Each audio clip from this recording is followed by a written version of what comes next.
Jumpa lagi dengan saya Yusuf Aditya di channel pengembangan diri seputar ilmu hipnotis, ilmu hipnoterapi, dan ilmu gendam.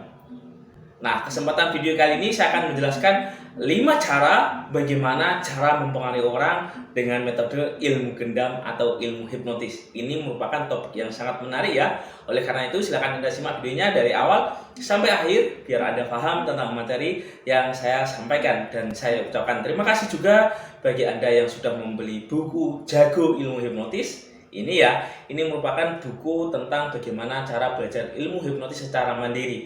Dan apabila Anda ingin mengikuti kelas pelatihan, Anda bisa juga menghubungi nomor yang ada di video ini.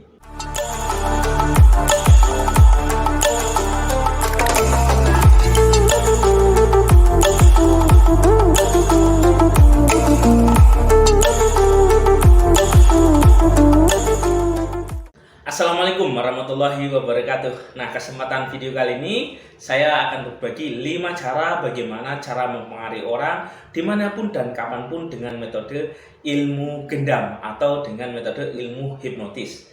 Nah, banyak orang masih belum paham ketika sudah menguasai ilmu hipnotis. Nah, bagaimana mas cara menggunakannya dan bagaimana tata caranya untuk proses melakukannya. Jadi seperti ini ya. Ketika Anda sudah memahami yang namanya teori ilmu hipnotis, ilmu gendam yang sudah saya bagikan di channel ini, tentu Anda bisa menggunakan yang namanya tekniknya dan langkah tata caranya saya akan bagikan di sini step by stepnya. Oleh karena itu, silahkan Anda simak dan Anda praktekkan, terutama Anda praktekkan untuk orang di sekitar Anda dahulu, terutama keluarga Anda, anak Anda, atau istri Anda. Anda bisa bantu untuk membebaskan suatu program negatif yang ada di dalam dirinya, minimal menerapi ya, manfaat untuk keluarga. Langkah pertama, ketika Anda mau menggendam orang, mau mempengaruhi orang, atau mau menghipnotis orang, langkah pertama yaitu Anda membangun yang namanya rapport. Nah, rapport maksudnya seperti apa mas? Yaitu membangun yang namanya kepercayaan. Maksudnya seperti ini ya, ketika Anda mau menghipnotis bahkan keluarga Anda, istri Anda, atau anak Anda, silakan Anda jalin komunikasi yang baik, jalin rapport dulu. Jadi Anda bikinlah orang itu nyaman tentang apa yang Anda lakukan. Misal Anda mau mengedamnya, mau menterapinya, Anda bisa katakan, oke, saya akan membantu Anda agar Anda lebih percaya diri, lebih fresh.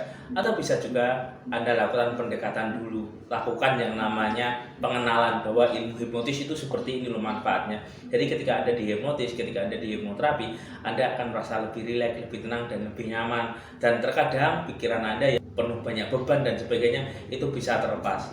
Nah, seperti itu Anda lakukan yang namanya pendekatan. Selain itu juga Anda bisa tanya hobinya apa, dia pengennya apa. Ini bagi orang-orang yang belum Anda kenal. Anda tanya dulu, lakukan yang namanya sok kenal sok dekat. Nah, ketika Anda sudah melakukan sok kenal sok dekat, ketika orang itu sudah mau menerima, ini merupakan poin 1 ya.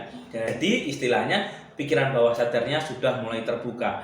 Nah, ketika pikiran bawah sadarnya sudah mulai terbuka, vertikal areanya sudah tidak kritis lagi, maka Anda akan mudah bagaimana mempengaruhinya itu jauh lebih simpel. Dan ketika Anda melakukan yang namanya tes sugesti, induksi, dan sebagainya, itu akan jauh lebih mudah. Kenapa? Karena klien sudah siap. Istilahnya tidak terjadi yang namanya mental block atau hambatan yang menghalangi untuk dipengaruhi. Paham ya? Jadi langkah utama yaitu Anda lakukan yang namanya pendekatan, bisa Anda bikin nyaman dulu, seperti itu.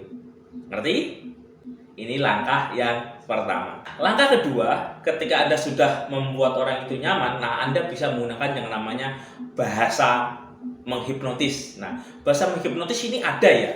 Jadi seperti ini saya bocorkan satu saja ya. Apabila Anda ikut pelatihan, maka saya akan ajarkan 5 bahasa yang menghipnotis, bahkan 7 bahasa yang menghipnotis orang itu seperti apa. Yang pertama, yaitu Anda lakukan yang namanya pendekatan tadi, lalu Anda ajukan yang namanya pertanyaan. Jadi pertanyaan yang membuat orang itu ngerasa nyaman, ngerasa rileks, dan apapun pertanyaannya, usahakan ada jawabannya za. Jadi istilahnya za.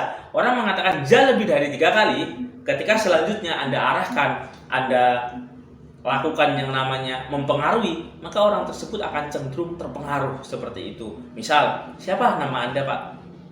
Misal seperti itu ya. Bapaknya asalnya dari mana? Terus ke sini dengan siapa? Terus anaknya udah berapa? Oh ya Pak, Bapak kesini dengan ini ya. Bapak kesini naik kendaraan seperti ini ya. Jadi istilahnya ajukan pertanyaan yang membuat orang itu mengatakan ya 3 kali. Ketika Anda sudah mengatakan ya 3 kali, orang tersebut biasanya orang tersebut sudah mau mengikuti instruksi yang Anda berikan. Misal sekarang pejamkan mata, lebih santai, lebih rileks ya Pak ya, lebih tenang. Dia akan cenderung mengikuti ya. Dia akan cenderung memahami apa yang Anda berikan. Seperti itu. Paham? Jadi intinya Anda terapkan bahasa agar orang tersebut menjawab ya lebih dari 3 kali. Ketika Anda menggunakan bahasa ya lebih dari 3 kali, biasanya orang tersebut sudah terpengaruh, sudah mengikuti instruksi yang Anda berikan.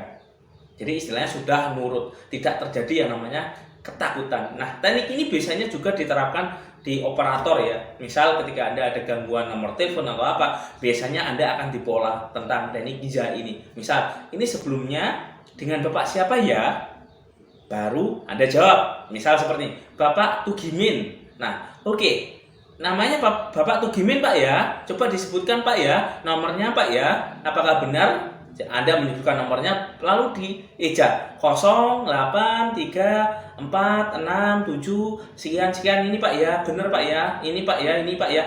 Jadi Anda dipola seperti itu. Ketika Anda sudah dipola seperti itu, maka ketika Anda terjadi yang namanya keluhan atau permasalahan atau apapun itu, biasanya Anda akan cenderung lebih mudah diarahkan. Berbeda ketika Anda belum dipola, belum dipengaruhi dengan seni komunikasi yang menghipnotis atau bahasa hipnotis, biasanya Anda jauh lebih ngeyel dan biasanya marah-marah dulu.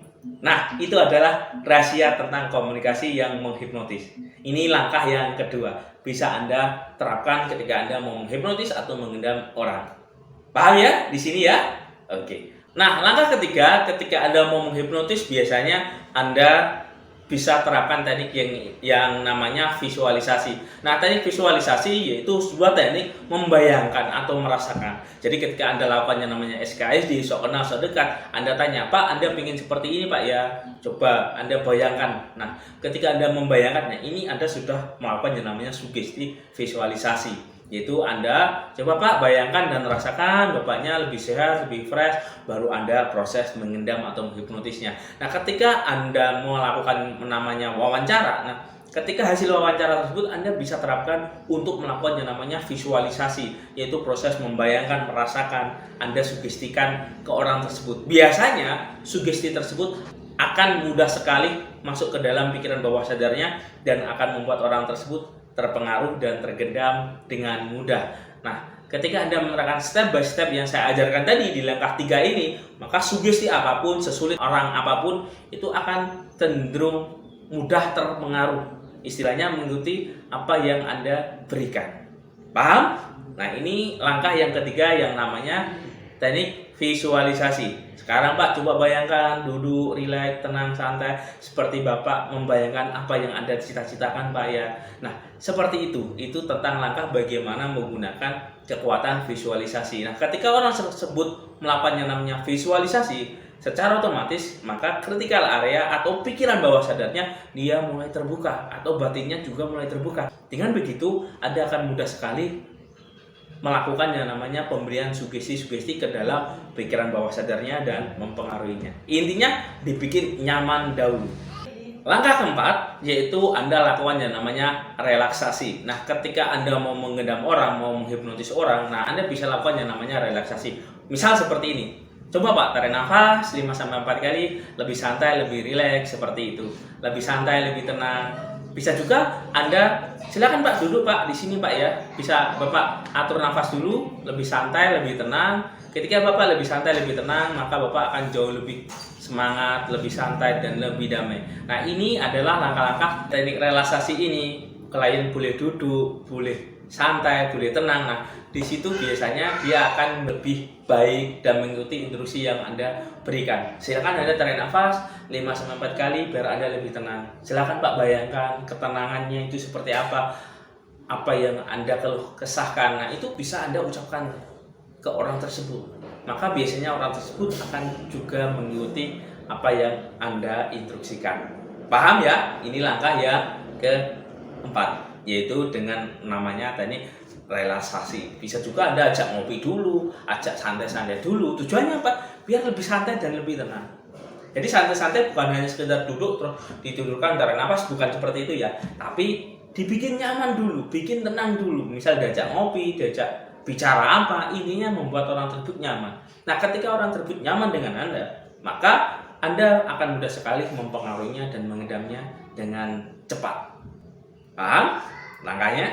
Ketika Anda sudah paham di langkah keempat, langkah kelima, ketika Anda memberikan yang namanya sugesti, nah itu Anda bisa gabung yang namanya dengan teknik visualisasi atau afirmasi, yaitu dengan teknik yang namanya afirmasi atau penguatan. Coba Pak bayangkan, jadi kalimatnya itu diulang-ulang ya. Pak, coba Pak bayangkan Anda ketika tenang itu seperti apa Pak, ketika damai itu seperti apa yang Bapak rasakan. Nah, coba bayangkan Pak ya, ketika Bapak terbebas dari permasalahan ini, tentu Bapak akan menjadi berkualitas kehidupannya. Betul kan Pak ya? Coba Pak bayangkan, rasakan Pak. Bisa juga seperti itu.